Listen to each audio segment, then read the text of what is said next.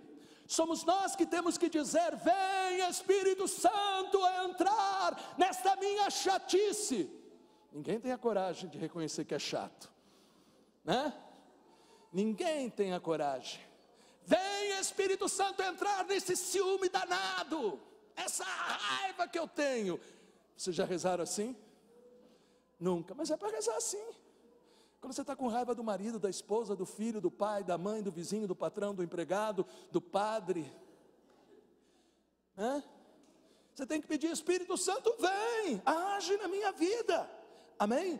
Todos os dias nós temos que dizer: Espírito Santo, vem em auxílio da minha fraqueza, reza em mim. E o efeito da ação do Espírito Santo, que leva a gente todos os dias a buscar Deus, por exemplo, está apresentado lá no Salmo 118, no versículo 11, Salmo 118, versículo 11, quando o salmista diz: guardo no fundo do meu coração a vossa palavra, para não vos ofender. Olha, guardo no fundo do meu coração a vossa palavra, para não vos ofender. Isso significa que quando a gente fala mal de alguém, quando a gente não quer perdoar, quando a gente banca o esperto, quando a gente faz as coisas erradas, a gente está ofendendo a Deus. Amém? Mas eu sou cristão. É igual uma vez eu vi uma pessoa estacionar na porta da minha garagem, e eu tinha um compromisso e nada de a gente conseguir. Aí eu vi que lá atrás do vidro tinha o telefone do amado. Aí eu liguei para ele e falei: meu querido, eu estou precisando sair, né? Ah, mas foi só um instantinho, e eu sou cristão. Eu falei: eu não perguntei se você é cristão. E quase que eu falei: mais ainda, sendo cristão, é que você não teria que ter parado na minha porta. Né? Mais ainda, eu sou cristão. É aí mais ainda que o cristão tem que ser luz no meio do mundo. Amém? É aí. O mundo tem que olhar para nós e tem que enxergar a presença de Deus, e não o ódio, a raiva, a vingança, a tristeza, o desânimo, o desespero. O mundo tem que olhar para nós e tem que sentir vontade de vir à igreja por causa do nosso exemplo. Os nossos familiares, os nossos vizinhos, amigos, colegas de trabalho. Quando realmente Deus está, pelo poder do Espírito Santo, agindo em nosso coração, nós não nos deixamos dominar pelos preconceitos de raça, de religião, de condição social. Quantas vezes a gente vai num determinado lugar e uma pessoa de uma outra religião sabe que a gente é católico e vira o rosto e anda assim, chama esse de irmão e ele evita de falar com a gente. Eu me pergunto, né, que evangelho é esse? Certo ou errado? Que evangelho é esse? Porque o verdadeiro evangelho deve fazer quem se diz cristão aprender a amar o seu semelhante. Porque se hoje nós estamos divididos, esta não é a vontade de Jesus. Também não significa que nós temos que agora de novo, todo mundo fazer parte, e esse é o medo às vezes de algumas pessoas, de imaginar que agora, por exemplo, o Papa está querendo que todo mundo forme uma igreja só. Não é verdade. O que o Papa quer é um primeiro passo, que quem se diz cristão, comece primeiro a se respeitar como cristão. Amém? Quem se diz cristão, não se preocupe em engordar a igreja, querer pegar esse para passar para essa. Mas quem se diz cristãos, que aprenda a se amar, como Jesus ensina no Evangelho. Este é o fruto do Espírito Santo. Amém? E nós, como católicos, não temos que imaginar que somos cristãos de segunda categoria. Não. Nós somos cristãos de primeira categoria. Amém? Como todos os cristãos. E nós temos todo o tesouro. Nós temos tudo aquilo, se nós examinamos a Sagrada Escritura, nós temos tudo aquilo que nós precisamos. Mas nós, infelizmente, muitas vezes não vivemos. Então o cristão não pode se deixar dominar por preconceito de raça, de religião, de condição social, mas temos que aprender a tratar a todos com o amor de Deus, mesmo se às vezes os outros não nos tratam, e isso é difícil. Não é ser diplomata, não é ser político, mas é ser cristão. Amai-vos uns aos outros. Não podemos ser daqueles, eu já ouvi gente dizendo assim: padre, a pessoa me deu um tapa de um lado, eu ofereci o outro, como Jesus manda. Aí a pessoa me deu um outro tapa no outro lado, aí eu devolvi, pá! Porque Jesus disse que a gente tinha que oferecer o outro lado. Aí eu disse assim: meu querido, só que você esqueceu daquela passagem que Jesus disse que nós temos que perdoar 70 vezes 7. Então eu tenho que contar, como ele era malicioso, era advogado, tenho que contar 490 vezes e depois eu posso dar na 491, não. 7 vezes 70 significa infinito, como é infinito o perdão de Deus.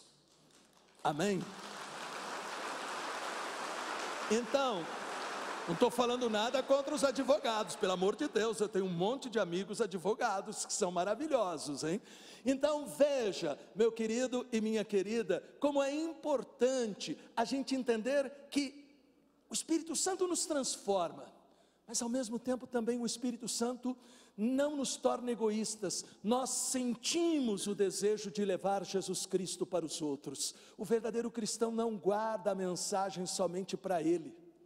Se vocês lerem Atos dos Apóstolos, do capítulo 1 até o capítulo 4 só, nem vou pedir para ler todo o livro de Atos dos Apóstolos, que é o livro do Espírito Santo, só do capítulo 1 até o capítulo 4, vocês vão ver o que aconteceu com aqueles homens e mulheres, depois que veio o Espírito Santo. Eles não ficavam contentes somente de ficar ali na sala, não, eles se abasteciam, se reuniam para ouvir a palavra, se reuniam para rezar juntos, mas depois eles saíam para levar aquilo que eles estavam vivendo e conquistavam as pessoas, traziam as pessoas para Jesus Cristo. Nós precisamos fazer isso. Quem é realmente cheio do Espírito não é dominado pela preguiça, não é dominado pela desculpa: eu não posso ajudar, eu não posso estar disponível para isso, eu não posso fazer aquilo. Não! O verdadeiro cristão não se aposenta nunca, senão eu teria que me aposentar. Já tenho 38 anos de serviço. Eu tenho 38 anos de padre, mais o tempo que eu estudei são 41. Olha, já passei do tempo, já devia estar aposentado, já devia estar mais do que aposentado. Mas o cristão não se aposenta nunca. Amém? O cristão cheio do Espírito Santo, ele quer contagiar também as outras pessoas. ele quer ajudar a levar o Evangelho. Se ele é chamado, ele não se recusa a ajudar. E ele, no normal da sua vida, ele procura realmente espalhar Jesus Cristo. E quando nós fazemos isso, nós damos o testemunho da verdade da nossa fé. Amém? Curve a sua cabeça, feche os seus olhos, coloque-se na presença maravilhosa de Deus. Deus maravilhoso, que o Teu Espírito Santo repouse sobre nós, para que nós possamos experimentar as Tuas maravilhas em nossa vida, e também nós possamos levar estas maravilhas para aqueles que ainda não a conhecem. Amém.